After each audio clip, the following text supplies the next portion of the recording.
Hello, world.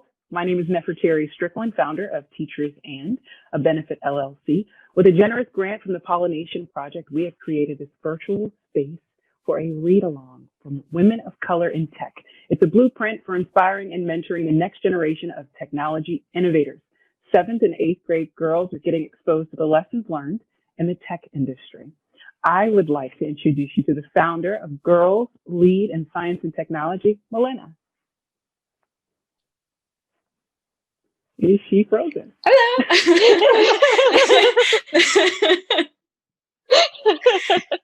Awesome. Nice to see you all again for Chapter 8. Looking forward to the talk.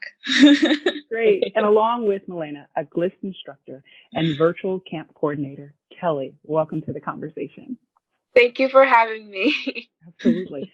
So over these last 7 chapters, our readers have been on a journey of self-discovery and exploration to make this read-along amazing. It's unique in a lot of ways, but specifically because we've been joined and supported by the book's author, Susanne Tedrick. Susanne, welcome.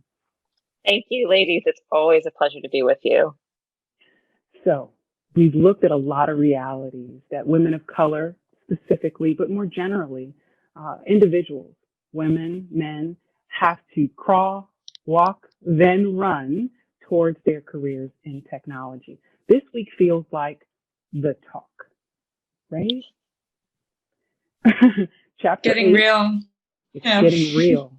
And this is, to me, this is one of the most important conversations that an entry-level employee has for the first time. And then subsequently, every time they have to have this talk about job offers and negotiating compensation, it feels like the moment. Susanne, what do you want readers to focus on in Chapter 8? So I think what I'd like them to understand is that just as we were talking about having those professional skills and technical skills are incredibly important, understanding what you need and want and value out of your next position and whether or not that is going to align with the people who are interested in you is incredibly important to know. It's incredibly important to know what your value is, so to make sure that you're being paid fairly. It's important that the organization that you're going to be with not only gives you, what your compensation should be, but they are aligning to many of your own personal goals and aspirations in terms of your career. It's also really important to understand kind of the nuances of what compensation looks like. Many people just think that compensation is just the pay that you get, but it encompasses so much more. It's your pay, it's your insurance, it's do you get educational benefits, your time off. It's the totality of what this company is saying I'm going to give to you, so that you can bring your talents and the best of yourself to us. So really getting to understand that a little bit better. This goes into a lot of nitty gritty about compensation terms, but I do think it's important to know so that when you navigate that first internship offer or the first job offer, you have a good understanding of the questions that you should be asking, as well as some other areas that you might want to find more information on. Now, ordinarily, we have a guest who joins us who's coming from an experienced area in technology, but this week it's really just us, GLIST and us. So ladies, Melina, Kelly, you have the floor. What do you want to know? Ask away.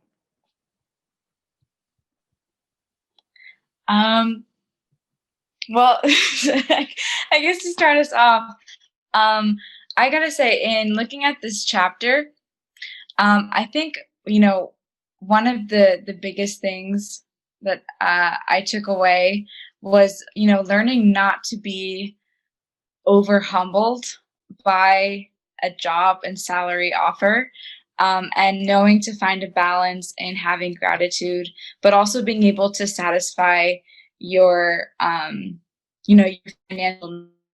And I think, at least speaking for myself, As someone, or as many of the people who've been involved in GLIST, who've put their poured their souls into the initiative and to being passionate about technology and representation in technology, I think we may easily fall victim to the "I care only about the work, not the money" mindset. And I think in reading this chapter, I think it helped me become more real with like what needs we will need to eat and satisfy in order to like have and make a living. And I think it kind of brought back the realness, instead of just like the glorifying the idea of just being in a job or an area that you like, but also knowing what it takes to make that sustainable for you. So I think it was very much, bringing us to that kind of adult phase of our lives. And again, kind of this message that we've been spreading throughout these past chapters is, to our readers, is kind of the worthiness and wisdom of, having this book before you actually reach that stage of your life, so that what to expect. Like in this case, it's even down to like the letter from the employer, like what to expect to see in that.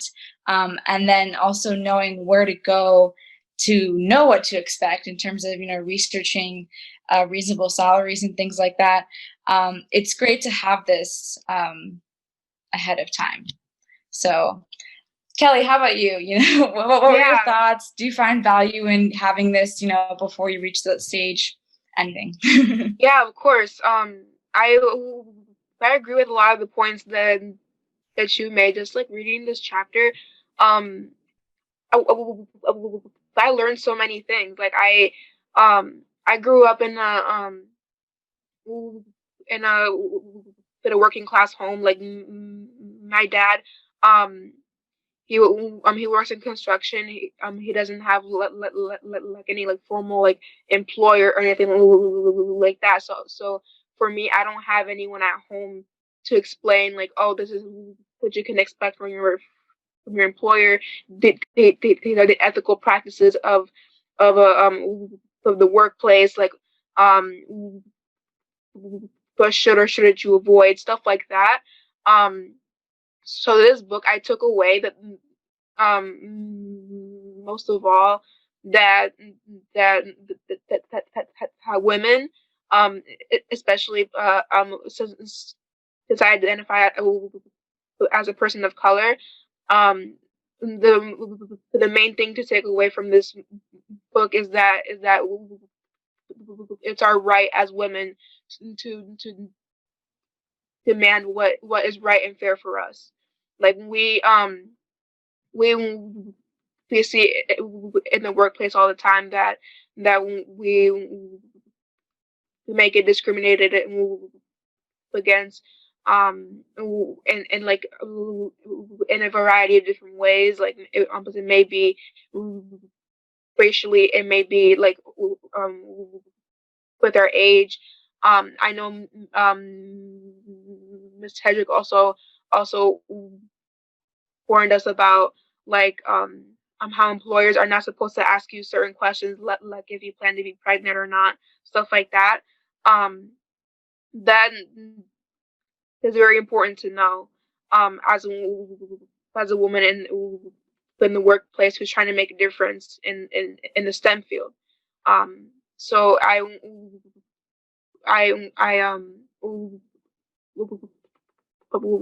thank Miss Tedrick for giving me all that like wonderful advice, information that I'm definitely going to want to take in mind in my future career.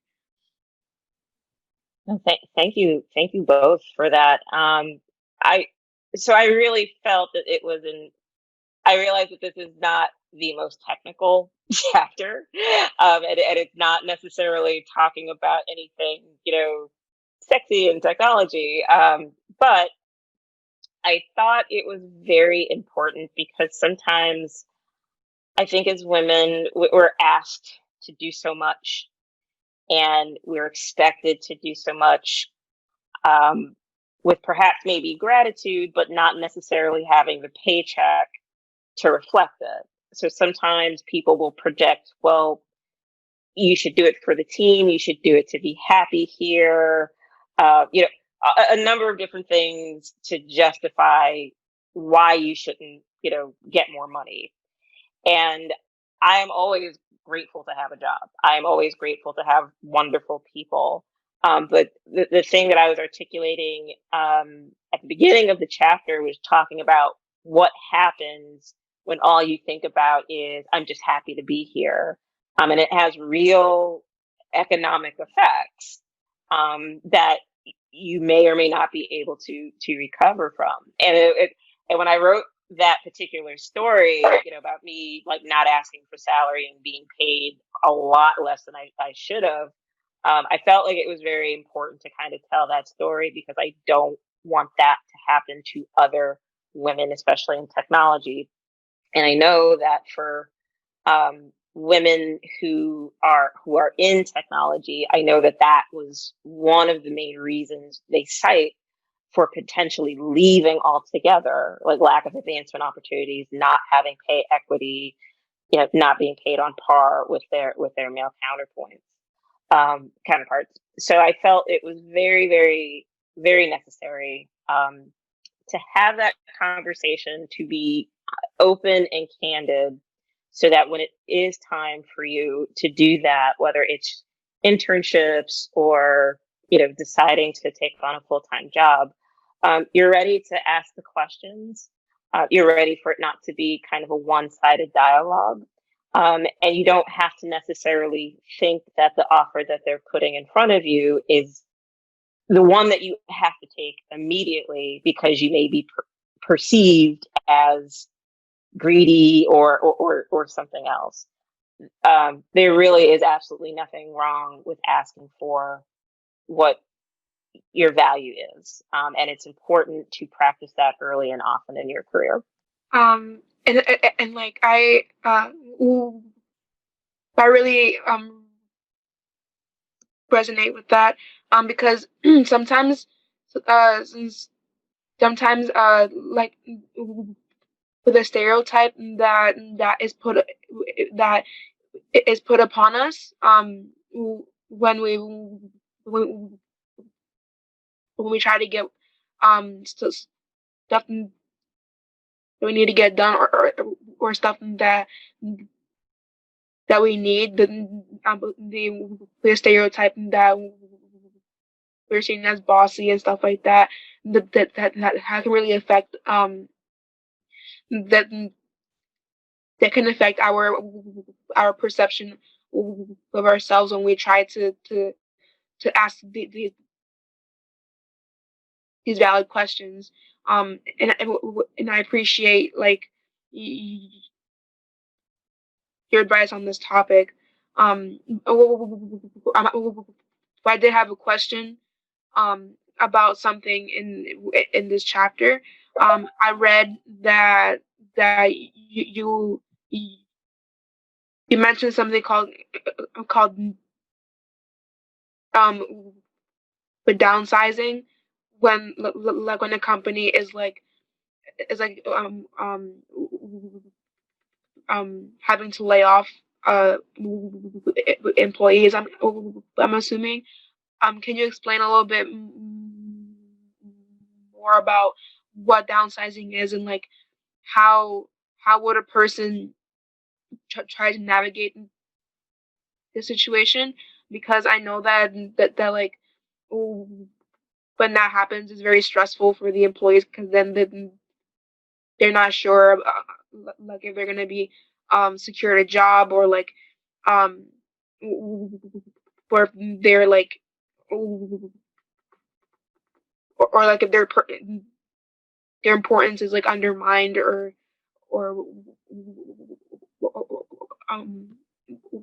what have you. So can you explain a little bit about that? Yeah, absolutely. So downsizing, layoffs, depending on the organization or where you are, it may go by different terms, but it essentially means that the business has decided for a variety of reasons, that the current number of people that they have is too much, and that we do need to take some people away. So meaning sometimes people get furloughed, which means they only get a portion of their pay, or they're completely laid off, where the company says we no longer need your services, and usually they'll give you some kind of severance if they're able to. It really does depend on the business and the situation. The pandemic has kind of exacerbated that. I don't know if you've seen in the news, but many organizations, big and small, have had to lay off people because, quite simply, the pandemic has affected them negatively, and they don't think that they have enough money or resources to stay afloat. I myself have been laid off about 3 times in my life.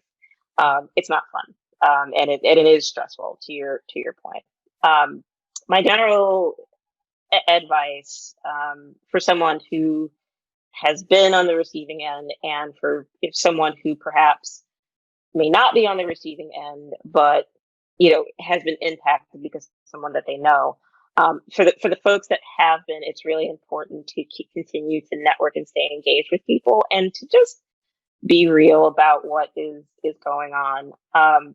Sometimes people, out of a sense of pride, they won't say that something negatively happened, and they take that burden on in their heart, and it kind of permeates everything that they do. And so the problem with that is that if you don't let people in, they can't help you. They can't help you to find other opportunities. They can't help you to connect to other people. So I say to folks like that, don't be afraid to share that this unfortunate thing has happened to you, because other people do want to help you to be successful. And just be honest on that when you're going on job interviews. Just lay out that, unfortunately, this really terrible thing happened, and my company had to let go of people. And there's also a number of different free resources for people who have just been laid off. Aside from unemployment, there's also options for reskilling, so learning new skills. I just found out today that New York State launched a platform on Coursera. So any New York State resident can just go online now and learn new skills, be it professional skills or technical skill.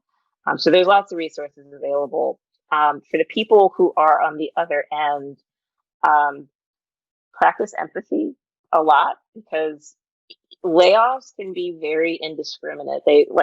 Sometimes you're just a number on a spreadsheet, and someone has decided you're that number. And so just remembering that this can happen to anyone. If you see opportunities that you think are good for, affected people, share that with them, and just listen. Sometimes people just want someone to talk things out with, versus I need you to solve this problem, because sometimes you can't. But they just want to know that you care, and that you'll listen when it's necessary. So that's my high level advice for both parties. Well, thank you all for joining us, all the readers. Susanne, of course, always thank you for gracing us with all of your wisdom in the book and in the flesh.